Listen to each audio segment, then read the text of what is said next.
Assalamualaikum warahmatullahi wabarakatuh. Innal hamdalillah nahmaduhu wa nasta'inuhu wa nastaghfiruh. Wa na'udzu billahi min shururi anfusina wa sayyiati a'malina. May yahdihillahu fala mudilla lahu wa may yudlil fala hadiyalah. Asyhadu an la ilaha illallah wahdahu la syarika lah wa asyhadu anna Muhammadan abduhu wa rasuluhu amma ba'd. Pemirsa Fatwa TV dimanapun Anda berada, puji dan syukur sepatutnya menghiasi setiap perjumpaan kita. Berkat kemurahan dan karunia dari Allah Azza wa Jal, kembali saya dapat hadir ke tengah ruang siar Anda.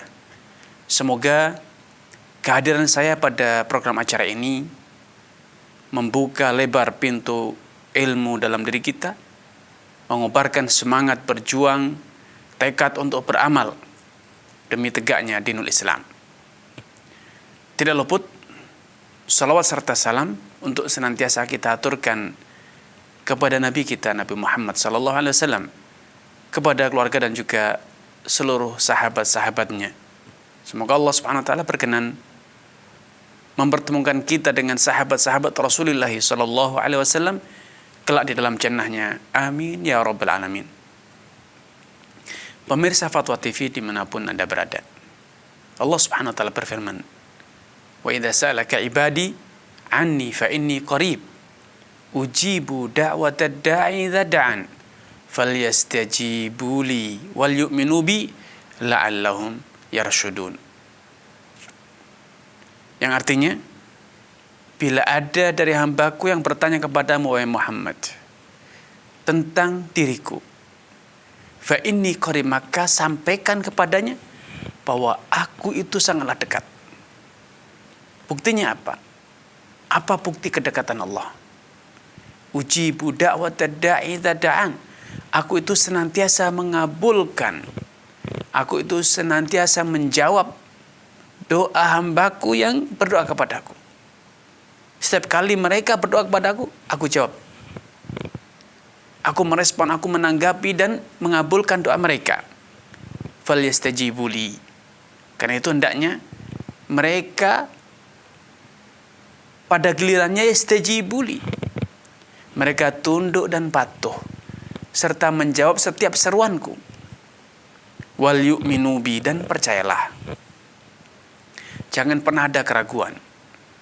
Jangan pernah ada kebimbangan perihal aku, kata Allah, bahwa aku pasti menjawab permintaan mereka, mengabulkan permohonan mereka. La'allahum yarshudun, sehingga dengan mereka senantiasa berdoa kepadaku, karena mereka yakin bahwa aku pasti menjawab doa mereka, niscaya mereka akan menjadi orang-orang yang mendapat hidayah, petunjuk, dan rusyd, ketepatan dalam bersikap, kebenaran dalam berpendapat, dan kemanfaatan dalam setiap tindakan mereka.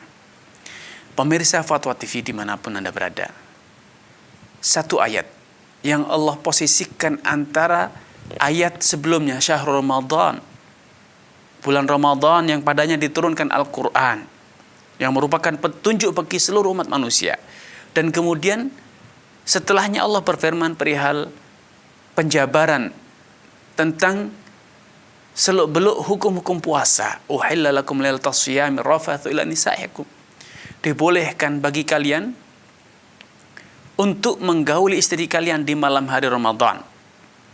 Di sela-sela kedua ayat ini, Allah berfirman, wa idza sa'alaka ibadi anni fa inni qarib. Bila ada dari hambaku yang bertanya kepadamu perihal diriku, katakan bahwa aku itu sangatlah dekat. Para ulama tafsir semisal Al-Imam At-Tabari, Al-Imam Ibnu Katsir, dan yang lainnya menceritakan bahwa ada dua versi di kalangan para ulama perihal kronologi turunnya ayat ini. Versi pertama menyatakan bahwa ada sebagian sahabat yang datang kepada Nabi SAW dengan mengatakan, ya Rasulullah, aqaribun rabbuna fanunajih am ba'idun fanunadih. Wahai Rasulullah, ceritakan kepada kami, apakah Rabb kita, Allah yang kita ibadahi, yang kita puja dan kita puji,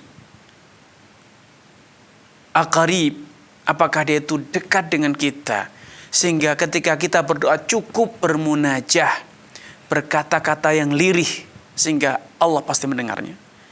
Ataukah Allah itu jauh dari kita jaraknya, posisinya jauh dari kita, sehingga kita perlu munadah, menyeru dengan suara yang keras, dengan suara yang lantang? Merespon pertanyaan sahabat ini, Allah turunkan ayat, Allah kirim malaikat, yaitu malaikat Jibril, untuk menjawab pertanyaan sahabat tersebut. Allah katakan, fa inni qarib, wahai Muhammad, bila ada dari hambaku yang bertanya kepadamu, apakah aku dekat atau jauh, katakan kepada mereka, aku itu dekat. Kemudian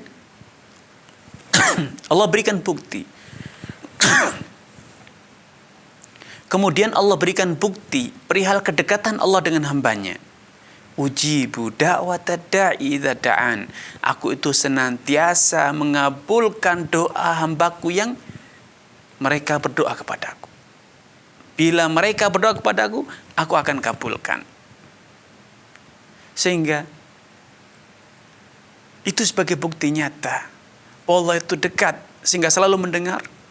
Dan Allah itu dekat dengan hambanya, sehingga selalu cepat dalam mengabulkan permintaan hambanya. Segera, tidak ada ditunda-tunda. Membuktikan bahwa Allah itu betul-betul dekat. Ini versi pertama.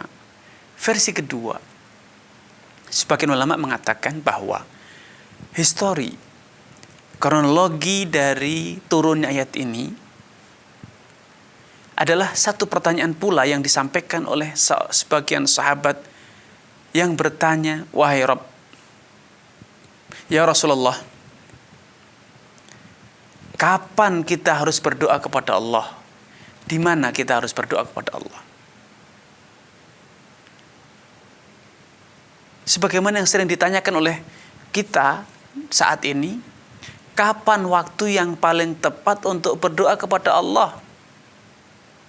Sering kita bertanya kepada ustadz, kepada penceramah, kepada kiai, kepada ahli agama, ustadz, kapan doa yang paling mustajab? Ada lagi yang berkata, di mana waktu yang paling mustajab, tempat yang paling mustajab, sehingga ketika aku berdoa akan dikabulkan Allah Subhanahu wa taala. Ini satu hal yang sampai saat ini pun kita masih mempertanyakannya. Kapan, di mana waktu ataupun tempat yang paling mustajab bila kita berdoa. Nah, di zaman para sahabat pun mereka bertanya perihal itu. Di mana dan kapan waktu yang paling mustajab kalau mereka berdoa akan dikabulkan Allah Subhanahu wa taala.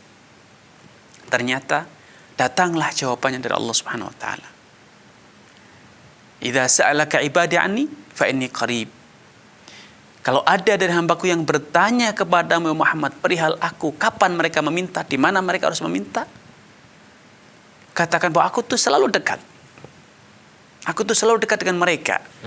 Sehingga ujibu da'wata da'i, janganlah engkau berpikir kapan, di mana, karena bukan kapannya, bukan di mananya, tetapi bagaimana engkau berdoa. Kalau engkau betul-betul berdoa dengan cara yang benar, dengan sungguh-sungguh, betul-betul tumbuh dari niat yang paling dalam, keyakinan yang paling kokoh bahwa Allah kuasa, Allah pasti mendengar, Allah pasti mengabulkan, tidak ada keraguan.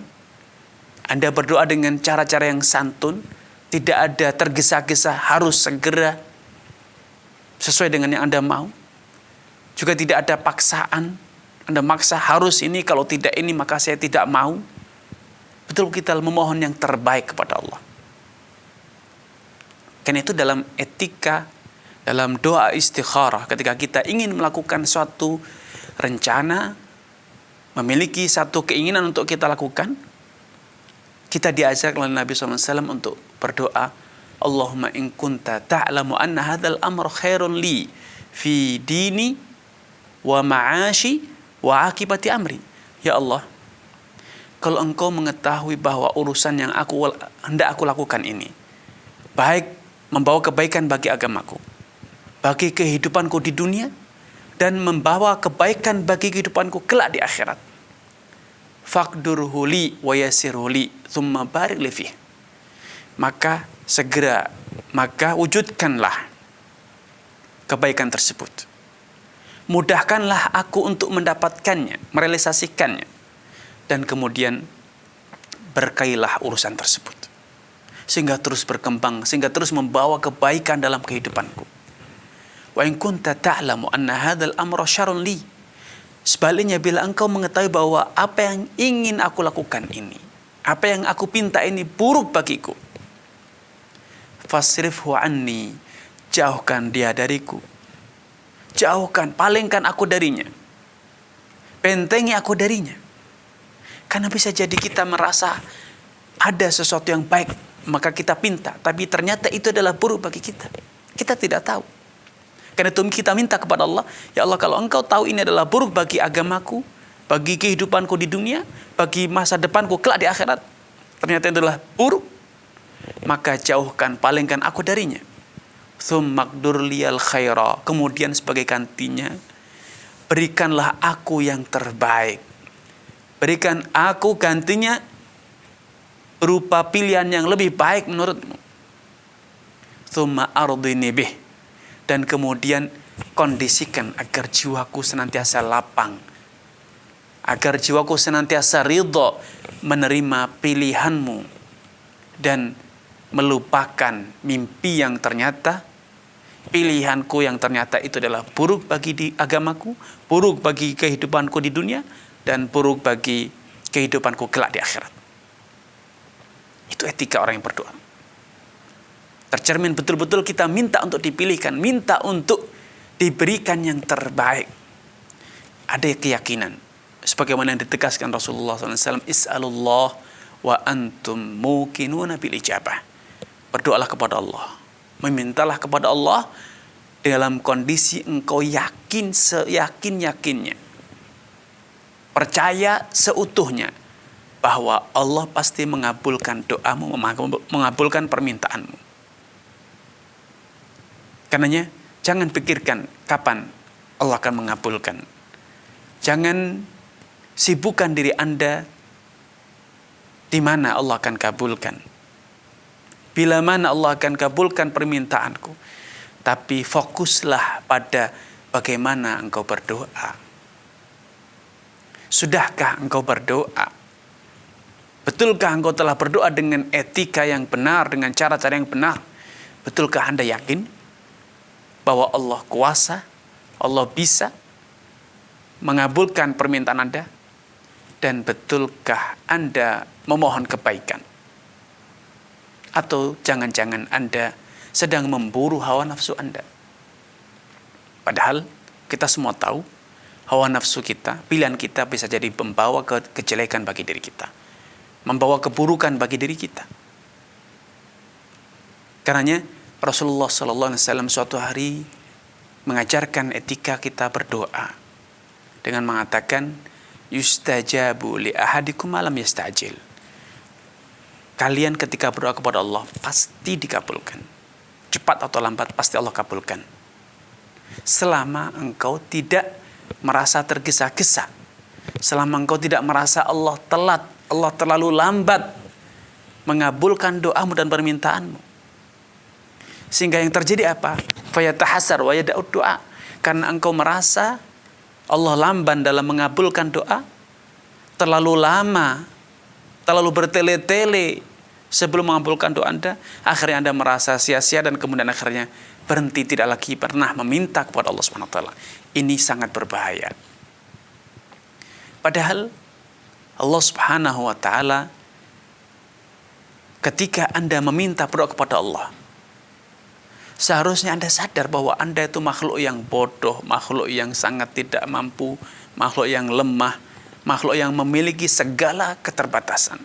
Sedangkan Allah yang Anda pinta adalah Rabb, adalah Allah Al-Khaliq yang maha kuasa, maha mengetahui, maha kaya raya, dan maha bijaksana. Sehingga harusnya Anda berserah diri seutuhnya. Ya Allah, aku memiliki kebutuhan demikian-demikian. Kalau memang baik, segerakanlah. Kalau memang buruk, jauhkan aku dan berikan aku gantinya. Rasulullah SAW menggambarkan fakta ini dengan sekaligus mengabarkan kabar gembira kepada kita. Ma min abdin yad'ullah bida'watin, tidaklah ada seorang hamba, ma min abdin mu'minin, tidaklah ada seorang hamba yang beriman kepada Allah dan Rasulnya dan kepada hari akhir, yang dia berdoa kepada Allah meminta suatu permintaan, illa a'tallahu ihdath thalath, kecuali Allah akan berikan kepadanya satu dari tiga kemungkinan berikut. Yang pertama, an yu'ajjirallahu lahu mas'alatah, Allah segerakan permintaannya, Allah segerakan permohonannya, sehingga apa yang dia mintakan itu baik, Allah segerakan. Ya, Rasulullah bersabda, ma min abdin mu'minin yad'ullah bida'watin laysa fiha ithmun wala qati'atur rahim, tidaklah ada seorang hamba yang beriman kemudian dia berdoa kepada Allah meminta suatu permintaan, dan permintaannya itu tidak mengandung unsur dosa, maksiat, dan juga tidak mengandung unsur memutus tali silaturahmi, kecuali Allah pasti akan memberinya satu dari tiga pilihan. Yang pertama, bila permintaannya itu betul-betul baik baginya di dunia dan akhiratnya, untuk urusan dunianya dan urusan agamanya, Allah akan segerakan permintaan tersebut. Atau kalau ternyata itu buruk baginya, tidak baik baginya, Allah akan jauhkan dia dari mara bahaya. Allah akan jadikan doa yang dia terus panjatkan dengan sungguh-sungguh kepada Allah itu sebagai penolak bala. Dalam riwayat disebutkan bahwa doa dan bala itu beradu di langit. Ya ta'ala jan. Bala hendak turun menimpa, sedangkan doa menolaknya, menghadangnya. Sehingga sebesar doa yang Anda panjatkan kepada Allah, sebesar permintaan yang Anda pintakan kepada Allah, Allah jadikan Anda selamat dari bala yang sebesar itu pula. Kemungkinan ketiga, au yaddakhiru lahu ajrahu yaumal qiyamah, atau Allah sisihkan pahala doamu untuk engkau nikmati, untuk engkau dapatkan jawaban Allah berupa pahala yang melimpah di mana? Yaumal qiyamah, kelak di hari kiamat.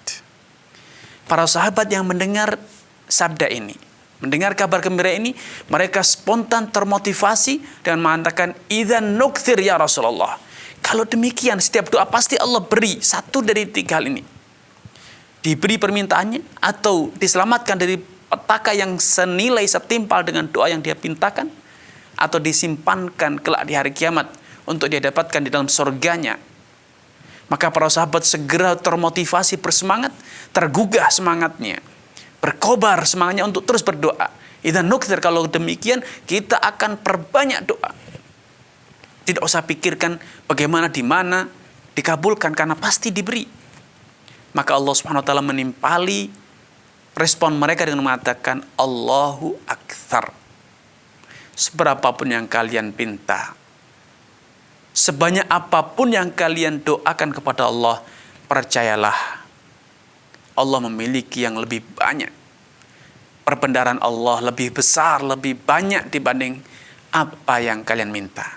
Rasulullah SAW suatu hari menyatakan, andai seluruh manusia dari awal sampai manusia yang paling terakhir, insakum wa jinnakum, dan bangsa jin yang dari pertama hingga paling terakhir, Kemudian mereka berkumpul. Fasa'alullah, kemudian mereka semua meminta kepada Allah. Kemudian Allah kabulkan semua permintaan mereka. Niscaya semua permintaan manusia yang pertama sampai manusia yang terakhir, jin yang pertama sampai jin yang paling terakhir, semua permintaan mereka telah dikabulkan. Maka percayalah, itu tidak akan mengurangi kekuasaan Allah, itu tidak akan mengurangi kekayaan Allah, tidak akan mengurangi perbendaharaan Allah, kecuali bagaikan jarum yang dicelupkan ke dalam lautan. Akankah lautan menjadi surut gara-gara jarum yang dicelupkan kemudian Anda angkat kembali? Tidak sama sekali. Karena itu, ikhwatul iman, pemirsa Fatwa TV, momentum Ramadan adalah momentum yang paling indah. Karena dalam puasa Ramadan, Anda meninggalkan, Anda menunda, Anda mengendalikan hasrat dan nafsu Anda di dunia ini. Ada beberapa hasrat dan nafsu yang paling utama. Yang pertama, nafsu birahi. Yang kedua adalah nafsu makan, nafsu minum. Dan selanjutnya adalah nafsu angkara murka. 3 nafsu utama. Nafsu melampiaskan birahi, nafsu melampiaskan yang itu merupakan eksistensi kehidupan manusia, makan dan minum. Dan yang ketiga adalah nafsu angkara murka, keserakahan, dusta, perbuatan keji, semena-mena, menzalimi, angkara murka. Semua itu Anda kendalikan selama Anda berpuasa Ramadan. Dan itu Anda lakukan semuanya itu dalam rangka apa? Dalam rangka membuktikan bahwa Allah lebih Anda cintai. Bahwa Anda tidak mengharap dunia, tetapi Anda mengharap akhirat. Anda tidak menantikan agar Allah menyerahkan dunia beserta isinya kepada Anda, tapi Anda menantikan agar Allah Subhanahu wa taala mempersilahkan Anda ke dalam surganya. Udkhulu fi ibadi, fadkhuli fi ibadi wadkhuli jannati. Anda menanti dengan menunaikan puasa, mengendalikan nafsu. Anda menanti untuk dikatakan kepada Anda kelak di hari kiamat, fadkhuli fi ibadi, wahai hambaku, bergabunglah dengan hamba-hambaku yang lain, wadkhuli jannati, dan segera masuklah ke dalam surga. Ini permintaan yang paling indah. Idza sa'altumullah, kalau kalian meminta kepada Allah, fas'aluhul firdausal a'la minal jannah, maka mintalah surga firdaus, fa inha alal jannah wa ausatuha, karena surga firdaus adalah surga yang paling tinggi dan surga yang paling tengah, dan di atasnya itu Arsyur Rahman. Subhanallah. Sehingga sungguh indah ketika ayat ini Allah posisikan di antara atau di sela-sela ayat-ayat yang berbicara tentang puasa Ramadan, sebagai inspirasi kepada Anda bahwa sepatutnya Anda tidak terperdaya dengan dunia. Sepatutnya Anda tidak terlalaikan oleh kehidupan dunia, hingar-bingar dunia, nafsu birahi, kesenangan sesaat. Karena ada hal yang lebih besar untuk Anda pinta kepada Allah, yaitu surganya. Yada'u ta'amahu wa syarabahu min ajli. Dan selama berpuasa, Anda mengekang nafsu Anda, menahan nafsu lapar dan dahaga. Untuk apa? Untuk menggapai mardhatillah azza wa jalla. Kemudian Allah Subhanahu wa taala menyatakan, falyastajibu li. Kalau memang mereka ingin mendapatkan jawaban, ingin segera mendapatkan jawaban dari setiap permintaan, setiap doa yang mereka panjatkan kepada Allah, maka ada 2 hal yang penting. Falyastajibu li, segeralah memenuhi setiap seruan Allah dan panggilan Allah. Wal yu'minu bi, dan senantiasa percayalah dengan janji-janji Allah, dengan perintah-perintah Allah, larangan-larangan Allah. La'allahum yarsyudun. Niscaya dengan 2 ini Anda senantiasa bersegera dalam menjawab, merespon, melaksanakan perintah, meninggalkan larangan tanpa ada penundaan sedikit pun. Dan Anda senantiasa yakin, tidak ada keraguan sedikit pun dalam diri Anda tentang kuasa Allah, tentang kasih sayang Allah, tentang kelapangan ilmu Allah Subhanahu wa taala. Niscaya Anda menemukan jalan yang lurus. Niscaya Anda menemukan jalan yang benar dalam setiap urusan Anda. Sebagai isyarat tentang bagaimana seharusnya seorang muslim ketika kita sering kali bertanya kapan dikabulkan, bagaimana caranya agar doa kita selalu dikabulkan, maka jawabannya sudah ada dalam ayat ini. Falyastajibu li. Sebagian salaf mengatakan, kalau ingin mengetahui kapan doamu dikabulkan, secepat apakah doamu ditanggap oleh Allah Subhanahu wa taala, maka lihatlah secepat apa Anda memenuhi panggilan Allah. Ketika Anda terbiasa menunda sebentar, sesaat lagi, besok atau lusa, masih ada waktu. Bila itu yang Anda lakukan, bila ini sikap kita selama ini ketika mendengar panggilan-panggilan Allah, seruan-seruan Allah Subhanahu wa taala, maka jangan heran bila Allah memperlakukan Anda dengan cara yang sama, tidak menyegerakan jawaban dari doa Anda, tidak menyegerakan dikabulkannya doa Anda. Kenapa? Karena Anda sendiri tidak menunjukkan etika sebagai seorang mukmin yang baik, yang bersegera menjawab seruan Allah, menunaikan perintah dan meninggalkan larangannya.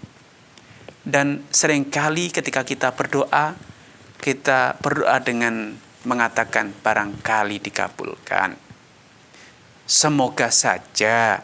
Ada kata ragu, ada kata bimbang.